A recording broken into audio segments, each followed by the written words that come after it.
of the show for today. We're talking to Mr. ECapehart, and he is the founder of a mentoring organization called All the King's Men. And Mr. ECapehart, let's see if we can pick up where we left off during the last segment. We sort of thought I was running out of time, and I had more time than I thought. But nevertheless, let's pick up by talking about this program, All the King's Men, and the way that you wish to present it to the audience this morning. Sure. In the last segment, we were talking about some of the exposure that we have been able to receive since we started the organization. We have an internal campaign. It's called Think Global. It's a concept that spans throughout our entire staff. And what Thinking Global does, we try to put in the mindset of all of our staff, our board members, our volunteers. We try to put into their minds that we are a global organization. We're not just a local organization, because the vision is a global vision. And with that, we've been able to get tremendous exposure. One story that I really like to tell is a couple months ago, we received a phone call from a lady in Toronto, Canada, and she had heard about some of the exposure that we were getting from a local news station here. She saw the story, and she was very interested in what we were doing here, simply because she was running the same type of organization in her home state, home country, Toronto, Canada. So she gave us a call and said she would like to come down and meet with me. So she flew down here for one day, and we met, had a really good meeting, lasted a couple hours, and she went back home the next day. So knowing that we were able to reach someone in another country, it's very important for us to be constantly mindful that we are a global organization and that we are to think global. Some of the other exposure that we've been able to get, we've received phone calls from Chicago, which actually in a few weeks I'm actually headed to Chicago because we're in the initial phases of starting another chapter in Chicago. So that's another great thing. Just recently, maybe a week ago, we were featured in the Jackson Sun newspaper. They gave us a call because they're kind of experiencing some of the same things that we're experiencing here as it relates to teenage crime in the African American community, especially the boys. So they gave me a call, and we did a phone interview, and we were featured in that. And we get calls from all around the country, but we have a very strong support base here in our own home state, in our national headquarters here in Nashville, Tennessee. So. And so this is an opportunity, a real opportunity. Now, what is this program all about, Mr. ECapehart? Sure. I'll tell you, All the King's Men, we have a very strong mission. Our mission statement is to reduce the disproportionate minority contact with the juvenile court system amongst the male population across the United States of America. In short, what we're trying to do is we're working to reduce the number of times African American boys, particularly, come into contact with the juvenile court system.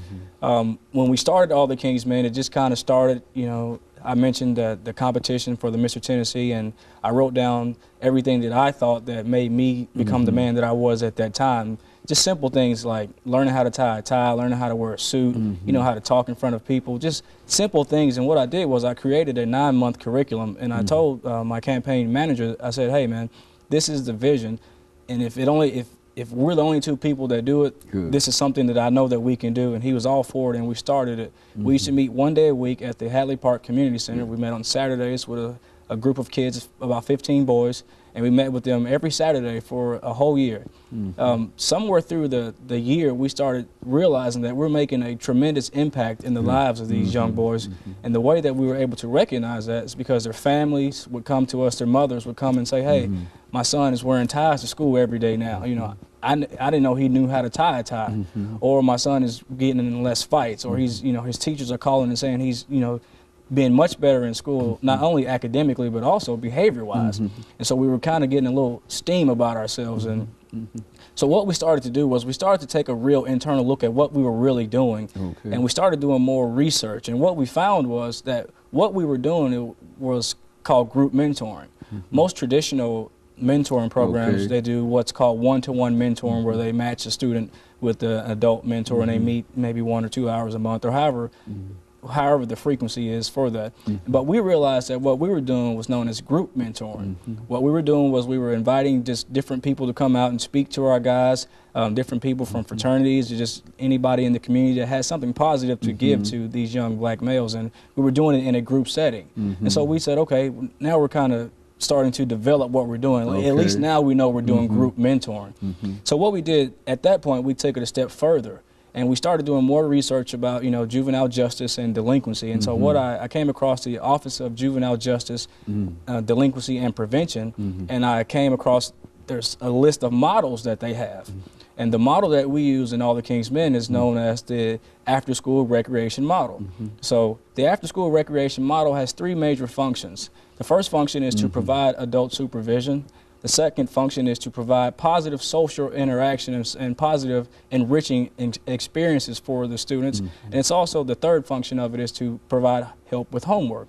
And so that's what we were already doing, but we didn't know that it was called group monitoring, mentoring. Yeah, we didn't know that it was. We didn't know we were doing group mentoring, but what the way we were doing group mentoring was already proven. It was the model that we use is an evidence-based model from the Office of Juvenile Justice, Delinquency and Prevention. So we said, hey, we're already doing some things, you know, that has already been proven to work, and so that's the basic function of, that's the basic model that All the King's Men uses. We use a group mentoring, and we've added the after-school recreation model from the Office of Juvenile Justice and Delinquency Prevention.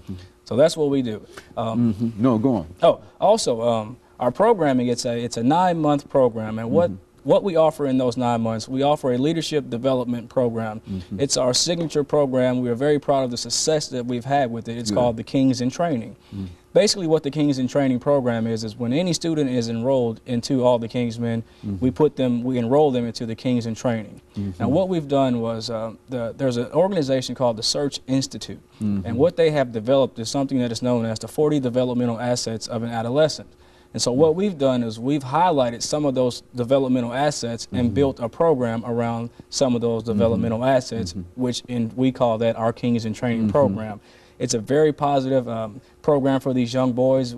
It's the signature program that we bring these boys in and we introduce them to what it means to live as a responsible young man in today's communities and societies, and also be able to deal with and handle some of the things that they're being faced with. So that's our signature program. We also have another program that we just started this year. It's called the King's Course. And the King's Course is simply designed to prepare young boys for life after high school. We do GPA assessments. We take them on college tours. We bring in people from different colleges and universities to speak with the kids. And we also give them something very important is we actually expose them to college life so that when they go on these college campuses, they're not so overwhelmed with college life. Okay, and of course, Mr. Capehart, let's take this second commercial break, and we'll come back and we'll pick up at this particular point, and we'll be back with our audience following this very, very short commercial break.